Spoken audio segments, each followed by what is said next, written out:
I never thought my life would turn into this kind of nightmare. You hear stories about infidelity, betrayal, and heartbreak, but you always think, that could never happen to me. Until it does. And when it does, it hits you like a freight train, leaving you shattered and questioning everything you thought you knew about love, trust, and the person you vowed to spend your life with. My name is Mark, and this is the story of how my wife, Sarah, betrayed me in the worst way possible. Not just with her body, but with my trust, my home, and my sense of reality. It all started about a year ago, though I didn't realize it at the time. Sarah had been acting different, distant. She'd always been the kind of woman who wore her heart on her sleeve, but suddenly she became secretive. Her phone, which used to sit casually on the kitchen counter, was now always face down or tucked away in her purse. She started working late more often, and when she came home, she'd shower immediately, claiming she felt gross from the office. I didn't think much of it at first. Life gets busy, right? People get tired. But looking back, the signs were there. I just didn't want to see them. Then came the night that changed everything. Sarah had gone out with her friends, or so she said. I was at home, watching TV, when her best friend Lisa called. Lisa sounded confused. Hey, Mark, is Sarah with you? She was supposed to meet us for drinks, but she never showed up. My stomach dropped. I told Lisa that Sarah had left hours ago, claiming she was meeting them. There was an awkward pause on the other end of the line before Lisa finally said, Mark, I think you need to talk to her. When Sarah came home that night, I confronted her. She looked me straight in the eyes and lied. I was with Lisa and the girls. You must have misunderstood. But I hadn't misunderstood. I knew something was off. That's when I started digging. I hate to admit it, but I went through her phone. And what I found shattered me. Texts, photos, hotel reservations. Sarah had been having an affair with a guy from her office for over a year. A whole year. Every late night, every shower, every excuse, it all made sense now. I felt like I'd been punched in the gut. How could she do this to me? To us? I confronted her again, this time with the evidence. At first, she denied it. But when she realized there was no point, she broke down. She cried, she apologized, she begged for forgiveness. She said it was a mistake, that she loved me, that she wanted to fix things. And like a fool, I believed her. I wanted to believe her. We went to counseling. We tried to rebuild what we had. But deep down, I couldn't shake the feeling that something was still wrong. Then, about 6 months after I found out about the affair, Sarah dropped another bombshell. She wanted a divorce. Not only that, but she wanted the house. Our house. The house I had bought before we even met. The house I had poured my blood, sweat, and tears into. She claimed she was entitled to it because she had contributed to the mortgage payments over the years. But the truth was, she hadn't. Not really. She had paid for groceries and utilities, but the house was in my name, and I had always been the one paying the mortgage. Still, she was determined to take it from me. She even hired a lawyer and started gathering evidence to support her claim. I was devastated. Not only had she betrayed me emotionally and physically, but now she was trying to take the one thing that had always been mine. The house was my sanctuary, my safe space, and she wanted to rip it away from me. I felt like I was losing everything. My marriage, my home, my sense of self. I didn't know what to do. I was angry, hurt, and completely lost. But this is just the beginning of the story. The worst was yet to come. Because Sarah wasn't just trying to take my house. She was trying to destroy me, and I had no idea how far she was willing to go. The days after Sarah dropped the divorce bomb were a blur. I couldn't eat, couldn't sleep. My mind was racing, trying to make sense of how things had spiraled so out of control. One minute we were trying to fix our marriage. The next, she was trying to take everything from me. I felt like I was trapped in a nightmare I couldn't wake up from. I hired a lawyer, of course. I wasn't going to let Sarah walk away with my house without a fight. But the legal process was draining.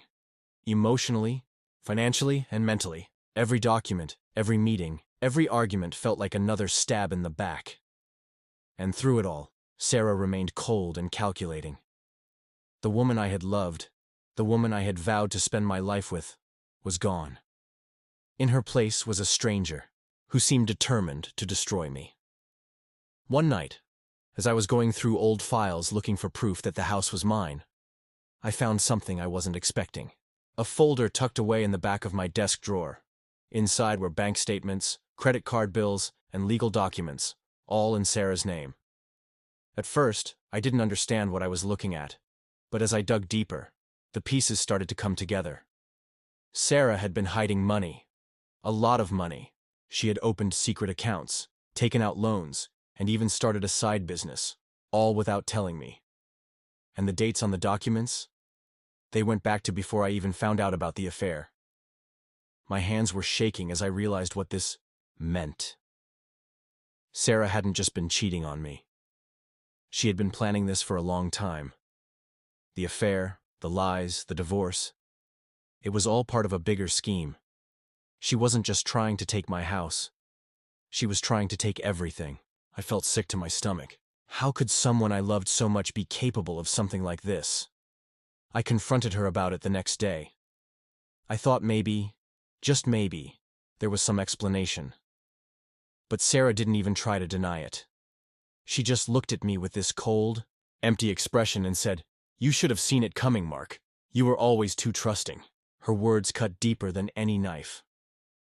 I had trusted her with my heart, my life, my future, and she had used that trust against me. The legal battle got uglier after that. Sarah's lawyers started throwing accusations at me.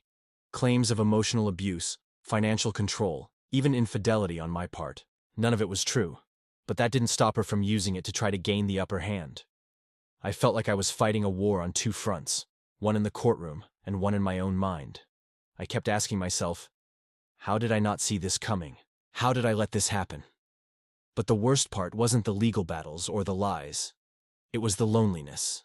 The house, once my sanctuary, now felt like a prison. Every room was filled with memories of Sarah, of us. The couch where we used to cuddle and watch movies. The kitchen where we cooked meals together. The bedroom where we shared so many intimate moments. It was all tainted now, poisoned by her betrayal. I couldn't escape it. No matter where I turned, she was there, haunting me. I started drinking. Not a lot at first, just a glass or two of whiskey to numb the pain. But soon, it became a crutch. I'd come home from work, pour myself a drink, and sit in the dark, staring at the walls. My friends tried to reach out, but I pushed them away. I didn't want to talk about it. I didn't want to admit how broken I was. I felt like a failure, as a husband, as a man, as a human being. Then, one night, I hit rock bottom. I had been drinking more than usual, and my mind was a mess of anger, sadness, and self-pity. I picked up my phone and dialed Sarah's number. I don't even remember what I said to her. Something about how she had ruined my life, how I hated her, how I wished I had never met her. She hung up on me, but I kept calling, leaving voicemail after voicemail, each one more desperate than the last. The next morning, I woke up with a pounding headache and a sinking feeling in my chest. I checked my phone and saw that Sarah had texted me. It was a single sentence. "If you ever contact me like that again, I'll get a restraining order." That was the moment I realized how far I had fallen. I had become the kind of person I never wanted to be, angry, bitter, and out of control. But it was also the moment I realized I had to fight back. Not just for my house, but for myself. I couldn't let Sarah destroy me. I couldn't let her win. So, I made a decision. I was going to fight, not just in the courtroom, but in my own life. I was going to take back control, piece by piece, no matter how hard it was. The decision to fight back didn't magically fix everything. It didn't erase the pain or the anger or the sleepless nights. But it gave me something I hadn't felt in a long time, a sense of purpose. I wasn't just going to sit back and let Sarah take everything from me. I was going to fight for what was mine, for my house, my dignity, my future. The first step was getting my life together. I stopped drinking. It wasn't easy. There were nights when the temptation was almost unbearable, but I knew I couldn't keep numbing the pain. I had to face it head on. I started seeing a therapist, too. At first, I was resistant. I didn't want to talk about my feelings or relive the betrayal. But slowly, I began to open up. It was painful, but it was also cathartic.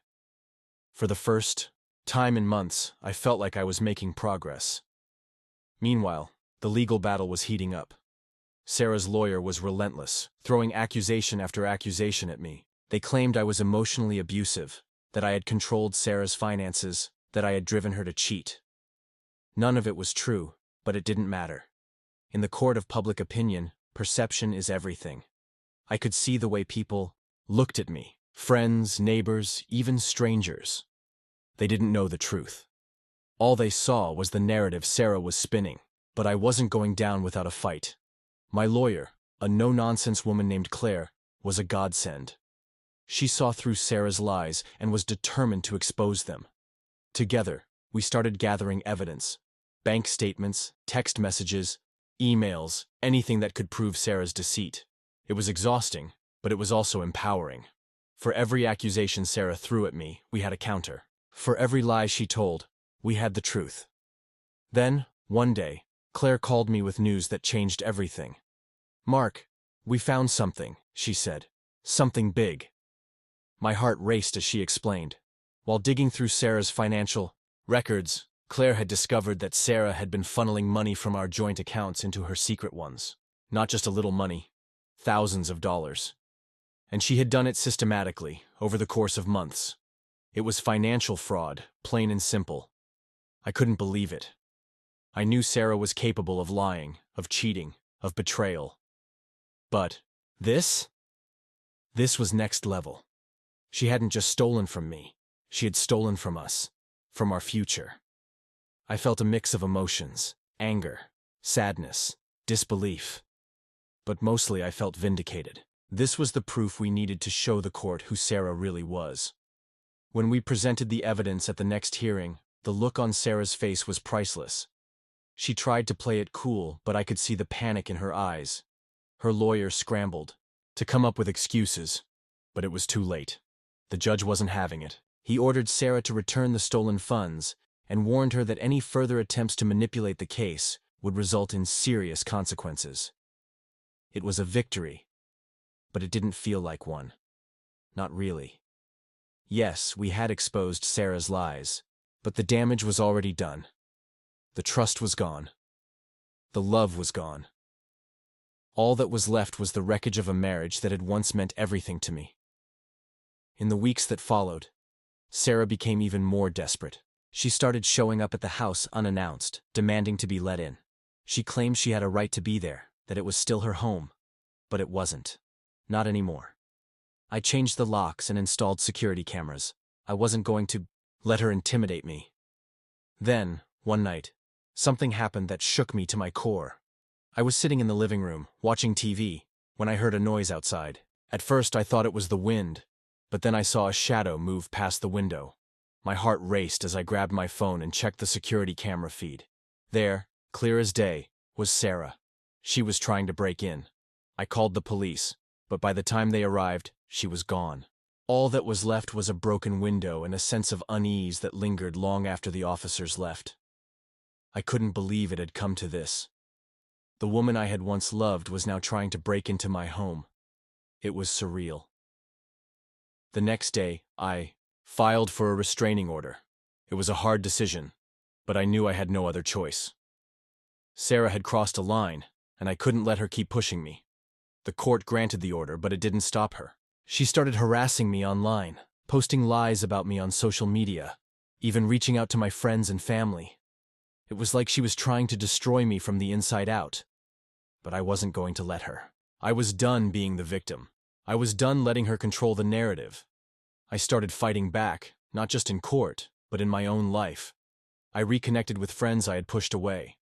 I started focusing on my career. I even began dating again, though it was scary at first. I wasn't ready for anything serious. But it felt good to remind myself that I was still capable of love, of connection. The legal battle dragged on, but slowly, things began to turn in my favor. The evidence we had gathered was too strong for Sarah to ignore. Her lies were unraveling, and she knew it. She started pushing for a settlement, but I wasn't willing to back down. Not yet. I wanted her to face the consequences of what she had done. But just when I thought I had the upper hand, something happened that changed everything. Something I never could have seen coming. It started with a phone call. I was at work, trying to focus on a project, when my phone buzzed. It was Claire, my lawyer. Her voice was tense, urgent. "Mark, we need to talk. Can you come to my office right away?" My stomach dropped. Claire wasn't the type to panic, so I knew something was wrong. I left work immediately and drove to her office. When I walked in, Claire was sitting at her desk, a stack of papers in front of her. She didn't waste any time. "Mark, we've got a problem," she said. "Sarah's filed a counterclaim. She's accusing you of hiding assets during the marriage." I stared at her, confused. "What? That's ridiculous. I haven't hidden anything." Claire sighed. "I know that, and you know that. But she's claiming you had a secret account where you stashed money to keep it from her. She's even provided evidence, bank statements, transaction records, the works." I felt like the ground was slipping out from under me. "That's impossible. I've never had a secret account. This has to be a mistake." Claire leaned forward, her expression serious. "Mark, I need you to think carefully. Is there any way Sarah could have accessed your financial information? Could she have fabricated these documents?" I shook my head, trying to process what she was saying. "I don't know. Maybe. She had access to everything when we were together. But why would she do this? What's the point?" Claire's eyes narrowed. "The point is to discredit you. If she can make you look like the bad guy, it strengthens her case. And if she can prove you were hiding assets, it could give her a bigger share of the settlement, or even the house." I felt a surge of anger. This is insane. She's the one who stole from me, and now she's trying to turn it around on me? Claire nodded. "It's a classic move. But we're not going to let her get away with it. We'll fight this, Mark. We'll prove she's lying." But fighting back wasn't going to be easy. Sarah's accusations were detailed and convincing. She had dates, amounts, even forged signatures. It was like she had been planning this for months, maybe even years. I felt like I was trapped in a nightmare, one where the rules kept changing and I could never catch up. The next few weeks were a blur of legal battles, accusations, and sleepless nights. I spent hours going through old financial records, trying to find anything that could prove my innocence. It was exhausting, but I didn't have a choice. My future, my home, was on the line. Then, one night, as I was sitting at my kitchen table surrounded by stacks of papers, I found something. A single email buried in an old account I hadn't used in years. It was from Sarah, sent to herself. Attached were scanned copies of my signature, along with notes about my banking information. My heart raced as I realized what I was looking at. This was the evidence we needed. Sarah hadn't just fabricated the documents, she had planned it. All, down to the smallest detail. I called Claire immediately. When I told her what I had found, she was silent for a moment. Then she said, "Mark, this changes everything. If we can prove Sarah forged those documents, it's game over for her."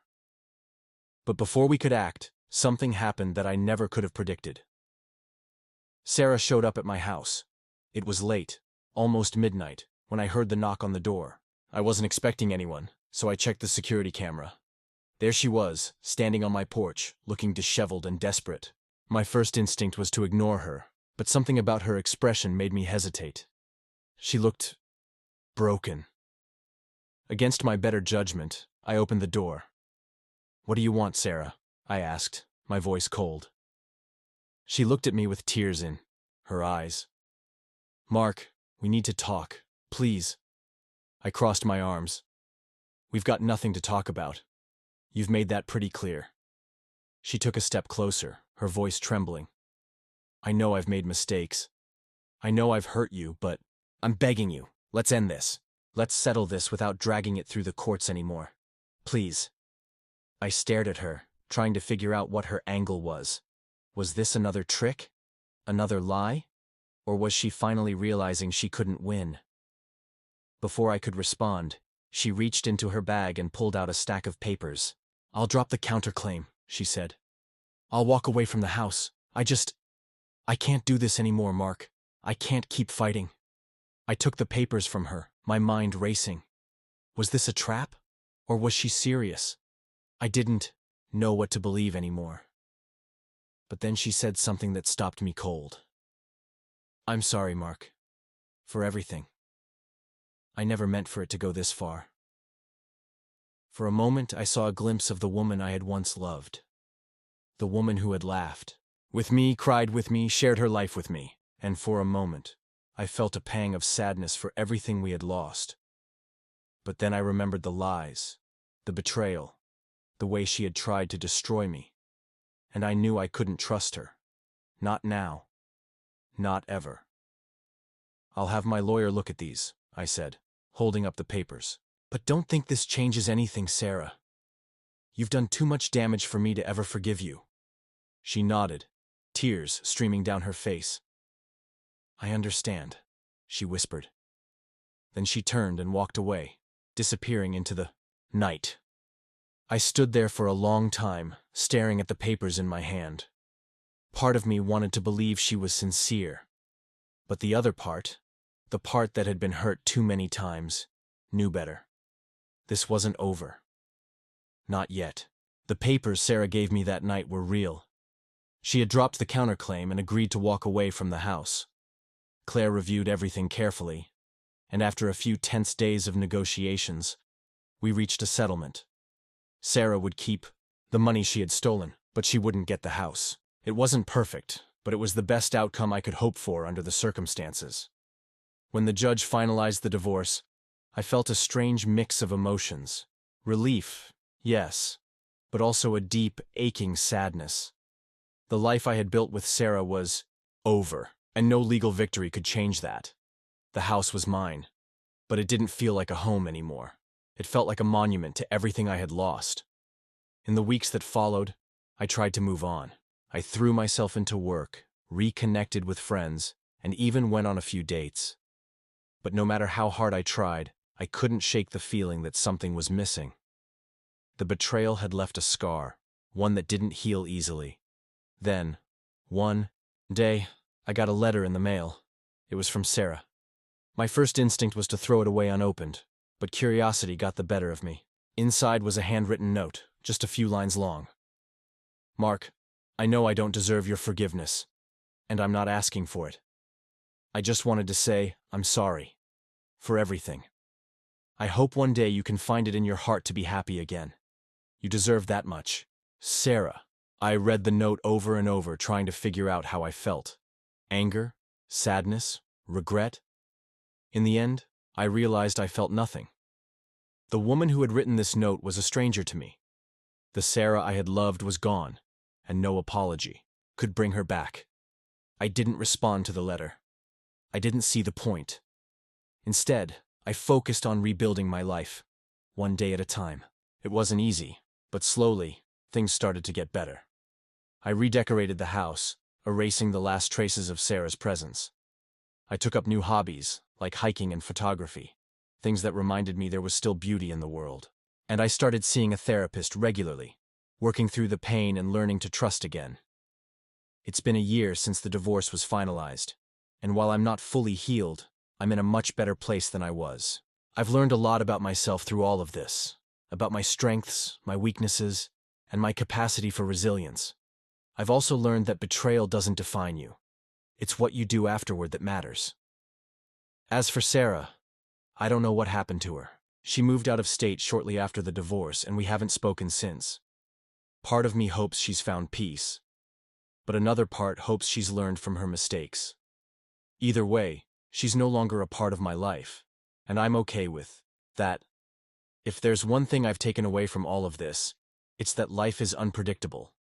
You can't control what other people do, but you can control how you respond. You can choose to let the pain consume you, or you can choose to Rise above it. I chose to rise, and while the journey hasn't been easy, it's been worth it. Thank you for sticking with me through this story. It wasn't easy to tell, but I hope it resonated with some of you. Betrayal, heartbreak, and loss are universal experiences, and while they can feel overwhelming in the moment, they don't have to define us. If you're going through something similar, know that you're not alone. It's okay to feel hurt, angry, or lost. But don't let those feelings consume you.